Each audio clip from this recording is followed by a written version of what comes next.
गुरुर्ब्रह्मा गुरुर्विष्णु गुरुर्देवो महेश्वरः गुरुर्साक्षात् परब्रह्म तस्मै श्री गुरुवे नमः। अज्ञानतिमिरान्धस्य ज्ञानाञ्जनशलाकया चक्षुरुन्मिलितं येन तस्मै श्री गुरुवे नमः। तस्मै श्री गुरुवे नमः। तस्मै श्री गुरुवे नमः।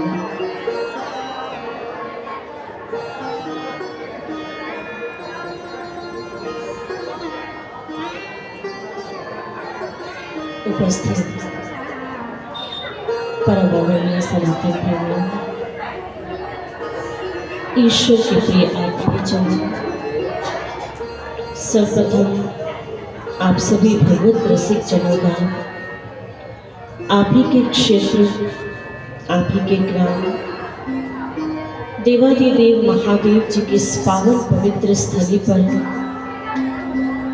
माँ अहिल्याबाई जी की इस दिव्य गोद में एवं माँ नर्मदे जी के पुण्य प्रताप से वेदांत दर्शन सेवा समिति के संस्थापक एवं संचालक श्री अखंडानंद जी महाराज जी के द्वारा आयोजित किया गया ये जो 9 कुंडीय रुद्र विष्णु महायज्ञ एवं साप्ताहिक श्रीमद् भागवत कथा है, उस कथा के इस चतुर्थ दिवस की आस्थायिका में आप सभी भगवत रसिक जनों का इस व्यासपीठ की ओर से हार्दिक हार्दिक अभिनंदन करते हैं, साधुवाद करते हैं, सुस्वागत करते हैं। आदरणीय कथा रस के अनुरागियों,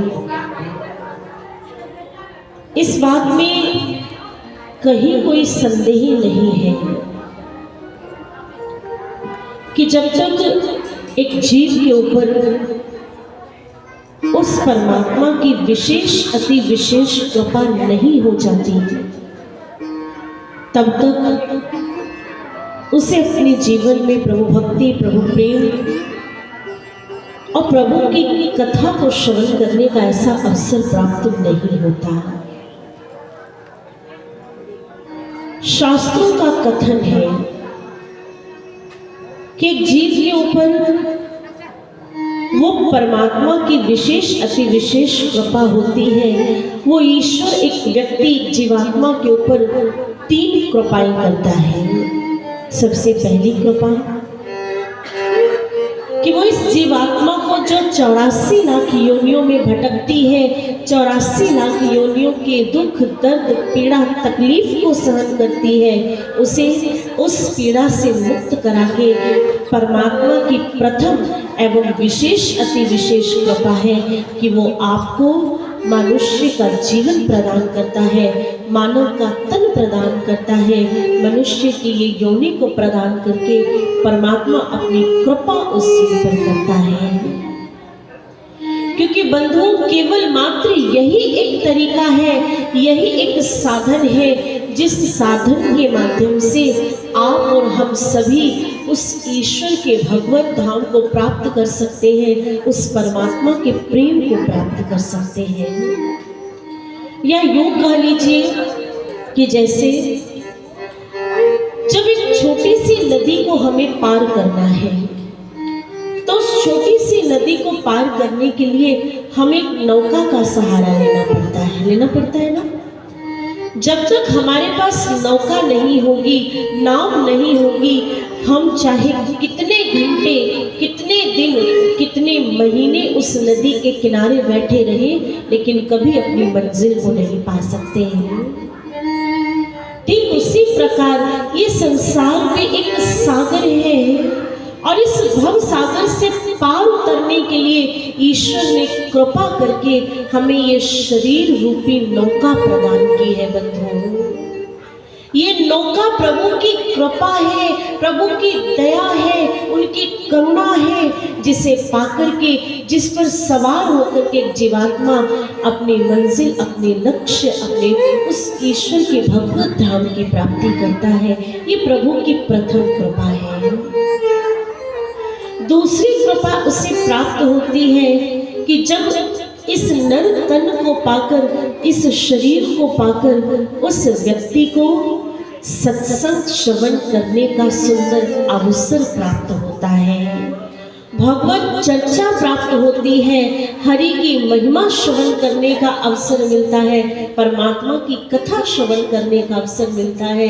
क्योंकि बंधुओं, जीवन में जब तक सत्संग नहीं उतरेगा तब तक हरि संग हो ही नहीं सकता है।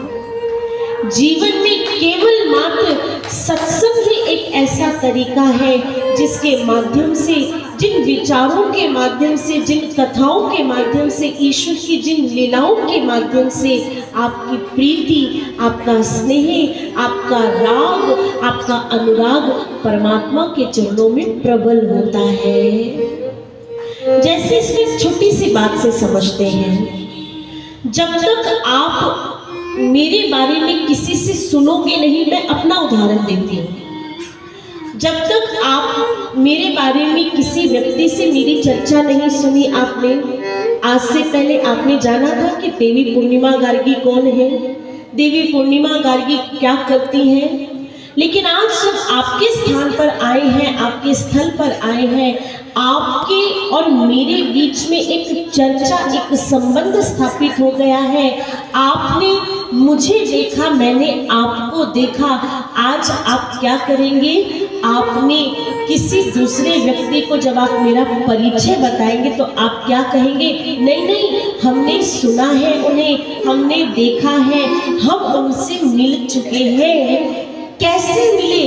विचारों के माध्यम से, प्रभु की कथा के माध्यम से, प्रभु के सत्संग के माध्यम से आपका और हमारा प्रेम हुआ, आपका और हमारा संबंध बना, आपकी और हमारी प्रीति जुड़ी सत्संग के माध्यम से।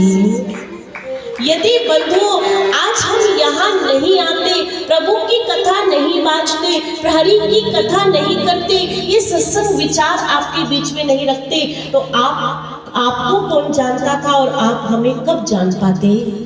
आज यदि हमारे और आपके बीच में ये जो संबंध स्थापित हुआ, ये प्रेम स्थापित हुआ, ये एक अनुराग राग स्थापित हुआ, ये केवल हरि कथा का ही परिणाम है, प्रभु के सत्संग का ही परिणाम है, उस ईश्वर की चर्चा का ही परिणाम है।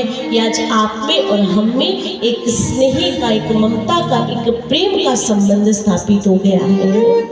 बंधुओं, यही कार्य परमात्मा की ये दूसरी कृपा करती है। जब एक जीव को सत्संग से प्रेम होता है, जब एक जीव के जीवन में संतों के विचार उतरते